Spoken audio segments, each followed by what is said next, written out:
నమస్తే. ఇవాళ మన స్టూడియోలో ప్రముఖ ఆధ్యాత్మికవేత్త జ్యోతిష్య పండితులు జయేష్ శర్మ గారు మనతో ఉన్నారు. గురుగారితో మాట్లాడదాం. గురుగారు నమస్కారం. నమస్కారం. మార్చి నెల 2025 మకర రాశి వారికి ఎలాంటి ఫలితాలు ఉండబోతున్నాయి గురుగారు? ఎలాంటి రెమెడీస్ చేసుకుంటే బాగుంటుంది అంటారు? శ్రీ గురుభ్యో నమః. శ్రీ మహాగణాధిపతే నమః. శ్రీ మహాసరస్వత్యై నమః. హరి ఓం. శ్రీమాత్రే నమః. మకర రాశి పాల్గొన మాసం తీసుకున్నట్టయితే మకర రాశిలో ఒక నక్షత్రాదులు ఉత్తరాషాఢ నక్షత్రం 2, 3, 4 పాదాలు, అట్లాగే శ్రవణ నక్షత్రం 4 పాదాలు, ధనిష్ట నక్షత్రం 1, 2 పాదాలు ఈ యొక్క మకర రాశి. ఈ యొక్క మకర రాశి గ్రహస్థితి చూసినట్టయితే తృతీయ స్థానంలో రవి, తదుపరి ఈ తృతీయ స్థాన సంచారము, అట్లానే తృతీయ స్థానంలో శుక్రుడు ఈ యొక్క ఉచ్చస్థితి ఉండి వక్రీకరించి, అట్లనే బుధుడు కూడా నీచస్థితి ఉండి వక్రీకరించి, రాహు కూడా ఈ యొక్క స్థానంలో సంచారం చేయటం, అట్లానే గురువు పంచమ స్థానంలో, షష్ఠ స్థానంలో కుజుడు వక్రే ఉండటం, అట్లానే వీరికి అష్టమ స్థానంలో కేతు సంచారం. ఈ యొక్క గ్రహస్థితి చూసినట్టయితే ముఖ్యంగా భాగ్యస్థానంలో కేతు సంచారం. ఈ యొక్క గ్రహస్థితి చూసినట్టయితే ఈ మకర రాశి వారికి పంచమ స్థాన గురువు యోగదాయకంగా ఉంటున్నాడు. అంటే ఈ మకర రాశి అధిపతి అయినటువంటి శని ద్వితీయ స్థానం నుంచి తృతీయ స్థానానికి వెళ్తున్నారు కాబట్టి ఒక మంచి వాతావరణం ఏర్పడటం. ముఖ్యంగా చెప్పాలి అంటే ఇంతకాలం వీళ్ళు అనారోగ్య పరిస్థితులు ఎక్కువగా ఎదుర్కొన్నారు. ఎందుకంటే ఏళ్ళనాటి ప్రభావం, శని ప్రభావం వల్ల చాలా వరకు ఇబ్బందులు పాలయ్యారు. క్రమక్రమేణా ఇప్పుడు ఆ యొక్క బాధ నుంచి వీళ్ళు తగ్గింపు అనేది ఇంకా ఉంటుంది. అయితే ఒక్కొక్కటి విడిపోతూ ఉంటుంది. ఒక మేఘాలు ఎట్లయితే తొలగిపోతుంటాయో ఆ కష్టాలన్నీ ఒక్కొక్కటిగా తొలగిపోతూ ఉంటాయి. తర్వాత వీళ్ళకి ఒక ప్రాధాన్యమైనటువంటి బాధ్యతలు అప్పచెప్తారు. ఇంట్లో వాళ్ళు కావచ్చు, బయట వాళ్ళైనా కానీ. ఎందుకంటే వీళ్ళ బాధ్యత ఏదైనా ఒక పని అప్పచెప్తే దాన్ని ఖచ్చితంగా సాధించేదాకా వదిలిపెట్టారని, అంత కార్యసాధన లక్షణం ఉంటుంది కాబట్టి. తర్వాత వీరికి ఇంకా పట్టుదల అనేది ఎక్కువగా గోచరిస్తుంది.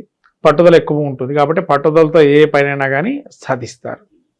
తర్వాత ఈ తృతీయంలో 3వ స్థానంలో వీరికి రాహు, శుక్రుడు, బుధుడు ఈ యొక్క 3వ స్థానంలో పాపులు కానీ శుభులు కానీ వక్రించినటువంటి స్థితి కానీ ఇవన్నీ కూడా చూస్తే పంచగ్రహ కూటమి వీళ్ళకి యోగదాయకంగానే ఉంటుంది. ఈ 15 రోజుల్లో వీళ్ళకు రాబోయే 15 రోజులు, ఆపై 15 రోజులు కూడా ఒక రకమైనటువంటి పాత్రను పోషించి దీర్ఘకాలిక సమస్యల నుంచి బయటపడటం, లేదా వీళ్ళు నమ్ముకున్న వాళ్ళకు కూడా సలహాలు, సూచనలు ఇవ్వటం, తద్వారా బయటపడటం, ఇవన్నీ కూడా వీళ్ళకు ఒక మంచి రిలీఫ్. అంటే ఇంత ఆనందాన్ని వీళ్ళు పొందే అవకాశంగా గోచరిస్తుంది ఈ మాసం. తర్వాత వీళ్ళకి ఎప్పుడైతే వీళ్ళని ఎవరినైనా పొగిడినా వాళ్ళు పని అయిపోతుంది. అంటే ఇంకా పని చేసేస్తాడు, ఇంకా పూర్తిగా వాళ్ళ పని ఏదైతే ఉందో అది పూర్తి చేస్తారు.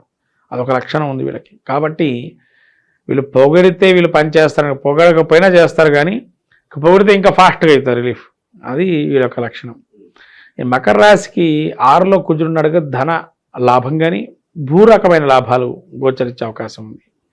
తర్వాత ఎక్కడ వీళ్ళకి పేరు అయితే ఎక్కువగా ఉంటుందో ఇంకా వీళ్ళ పేరు ఉన్న స్థానం నుంచి ఇంకొద్దిగా పైకి వెళ్ళటం, లేదా వీళ్ళ పేరుని ఇంకొకళ్ళు పలానా వారు చాలా మంచివారు, వాళ్ళ దగ్గర మన పనులు నెరవేరుతాయి, సలహాలు ఇస్తారు, తద్వారా మన సూచనలు తీసుకుంటే పైకి వస్తామనే ఆలోచనతో ఉంటారు. వీళ్ళ దగ్గరకి అలా క్లయింట్స్ కూడా వచ్చే అవకాశం ఉంటుంది. ఫేమ్, రెప్యుటేషన్ అన్నీ బాగుంటుంది. అడ్వైజరీగా పనిచేసే వాళ్ళు వీళ్ళు పెట్టుకుంటే మాత్రం చాలా బాగుంటుంది. రాబోయే కాలం అడ్వైజరీ కమిటీలో మకర రాశి వారు చాలా బాగుంటుంది. ఎందుకంటే వీళ్ళ పట్టుదలనే ఆ అడ్వైజరీ కమిటీలో ప్రధాన భాగంగా ఉంటుంది. ఎందుకంటే ఏదైతే ఒక దాని మీద పట్టుకుంటే అది మొత్తం అంతా పని అయ్యేదాకా వీళ్ళు నిలబడి ఉంటారు. కాబట్టి అడ్వైజరీ కమిటీలో అలాంటి వాళ్ళు ఒక కార్యక్రమం నిమిత్తం, ప్రోగ్రాం నిమిత్తం పెడితే మాత్రం ఖచ్చితంగా సఫలీకృతమవుతుంది ఆ ప్రోగ్రాం. విద్యార్థులు, నిరుద్యోగులు, వ్యాపారస్తులు వీళ్ళకి ఎలా ఉండబోతున్నారు గురుగారు? విద్యార్థులకి యోగదాయకంగా ఉంది. పంచమంలో గురువు ఉన్నాడు. తర్వాత నిరుద్యోగులకు కూడా ఒక అవకాశాలు అనేవి ఏర్పడుతుంటాయి. ఇప్పటి నుంచి ప్రారంభమవుతూ ఉంటాయి మెల్లిమెల్లిగా ఒక్కొక్కటిగా. తర్వాత విదేశీ వ్యాపారం చేసే, విదేశీ సంబంధం కొద్దిగా ధనం మాత్రం నష్టం అయ్యే అవకాశం ఉంది. ఎందుకంటే రాహు ద్వితీయంలో ఉన్నాడు కాబట్టి రాబోయే కాలంలో రాహు ద్వితీయంలోకి వస్తాడు జూన్ నుంచి. కానీ ధనంలో మాత్రం చాలా జాగ్రత్తగా వ్యవహరించాలి.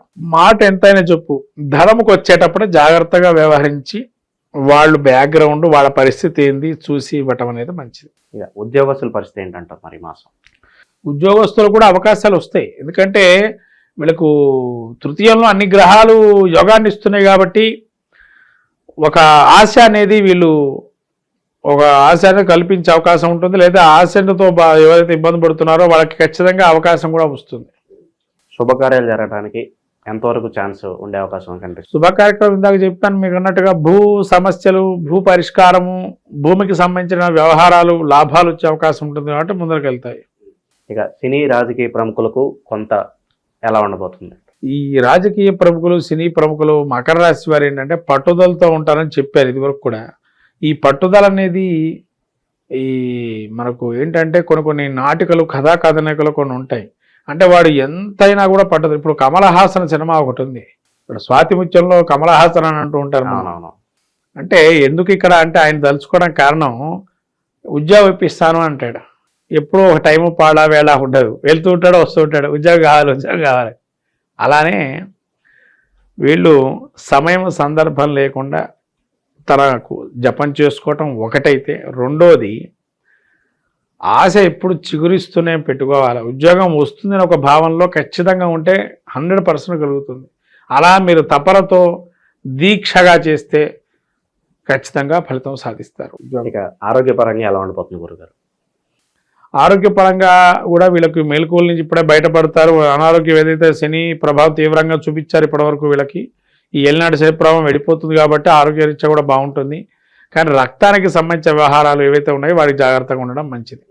ఇంకా మెరుగైన ఫలితాలు పొందడానికి ఎటువంటి రెమెడీస్ చేసుకుంటే బాగుంటుంది అంటారు? వీళ్ళు సూర్య నమస్కారాలు చేసుకోవటం, తర్వాత సుబ్రహ్మణ్య క్షేత్ర దర్శనాలు చేసుకోవటం వల్ల మంచి సానుకూలమైనటువంటి ఫలితాలు ఉంటాయి. అట్లానే రాబోయే ఇంకా మాసాలలో ఎక్కువగా దుర్గా సప్తశతి పారాయణం కానీ, దుర్గా క్షేత్ర దర్శనం చేసుకోవటం కానీ, దుర్గాదేవి ఆపదుద్ధారక దుర్గా స్తోత్రం చేయటం కానీ, లేదా అమ్మవారి యొక్క దర్శనాలు చేసుకోవటం కానీ మంచిది, గ్రామదేవత దర్శనం కానీ. మొత్తం మీద ద్వాదశ రాశులు ఈ యొక్క పాల్గొన మాసంలో మనం చూస్తే ప్రతి రాశి వారికి ఒక్కొక్క ప్రక్రియ చేసుకోవటం వల్ల మెరుగైన ఫలితాలు ఉంటాయి. కాబట్టి ద్వాదశ రాశుల వాళ్ళు మనకు రాబోయే మాసంలో మనకు చెప్పాలంటే లక్ష్మీ జయంతి అంటారు, దాన్నే హోలికా ఉత్సవం అంటారు. మనకు శివపురాణంలో చాలా అద్భుతంగా ఉన్న ఘట్టం రతి మన్మధులు ఏదైతే ఘట్టం ఉంటుందో ఆ ఘట్టాన్ని ఎవరైతే పారాయణ చేస్తారో సకలమైనటువంటి నరదృష్టి దోషాలు పోతాయని మనకు శివపురాణం చెప్పబడుతుంది.